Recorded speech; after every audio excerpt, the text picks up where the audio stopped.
Hello નમસ્તે જય કાના આજથી શરૂ થતા પુરુષોત્તમ માસની બધાને હાર્દિક શુભકામનાઓ। તો સવારના ઉઠવાની સાથે જ મેં મૌન વ્રત લઈ લીધું હતું કે જ્યાં સુધી હું ભગવાનની માળા જાપની કરી લઉં ને ત્યાં સુધી તો મારે કાંઈ બોલવાનું જ નથી। તો ઉઠવાની સાથે તો મેં પહેલાં નાના છોડવાઓને પાણી પાયું, પછી બ્રશ કર્યું, કચરા કાઢ્યા અને નાઈને થઈ ગઈ એકદમ રેડી। તો રેડી થઈને સૌપ્રથમ મંદિરમાં દીવા કર્યા અને ત્યારબાદ ભગવાનના નામને જાપ કર્યું। હવે આ જાપ કર્યું એટલે મારું મૌન વ્રત ખુલી ગયું। પછી જે જગ્યાએ હું ડેઈલી દીવા કરું છું ને ત્યાં કર્યા અને સૂર્યનારાયણ ભગવાનને જલ અર્પણ કર્યું। પછી પીધું દૂધ, કેમ કે ચાય આજથી બંધ છે। જોઈએ કેટલા દિવસ હું ચાય વગર રહી શકું છું। પછી બધું સામાન એકઠું કર્યું, એટલે કે પૂજાપાનું બધું સામાન એકઠું કર્યું, કેમ કે સોસાયટીના થોડા બહેનો ભેગા થઈને અમે ગોરમાની પૂજા કરવાના છીએ। તો જેમના ઘરે પૂજા કરવાની હતી ને હું ત્યાં ગઈ। તો ત્યાં માસી ગોરમાને કાંઠાકોર ભગવાન માટીમાંથી બનાવતા હતા। જેવા ગોરમાને કાંઠાકોર ભગવાન બની ગયા ને એટલે એને અમે બાજોટ ઉપર વિરાજમાન કર્યા, તેમજ રાધાકૃષ્ણ, લક્ષ્મીજી, ગણેશજીની મૂર્તિ અને શંખને પણ બાજોટ ઉપર વિરાજમાન કર્યા। પછી અમે બધાએ પોતપોતાની સોપારી અને રૂપિયાનો સિક્કો રાખ્યો બાજોટ ઉપર। ત્યારબાદ બધાએ એક પછી એક બધા ભગવાનની પૂજા કરી। પછી પુરુષોત્તમ માસનું મહાત્મ્યની કથા સાંભળી, કાંઠાકોરની વાર્તા સાંભળી। પછી પુરુષોત્તમ માસના પારંપરિક ગીતો ગવાયા।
भवं भवानी सहितं नमामि भगवान् विष्णु मंगलं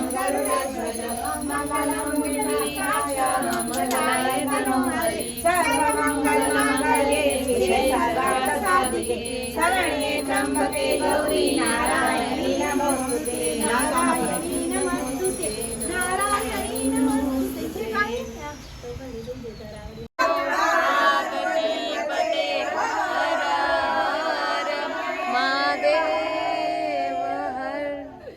હવેથી આખો પુરુષોત્તમ માસ મારું તો સવારનું આ જ રૂટીન રહેવાનું છે.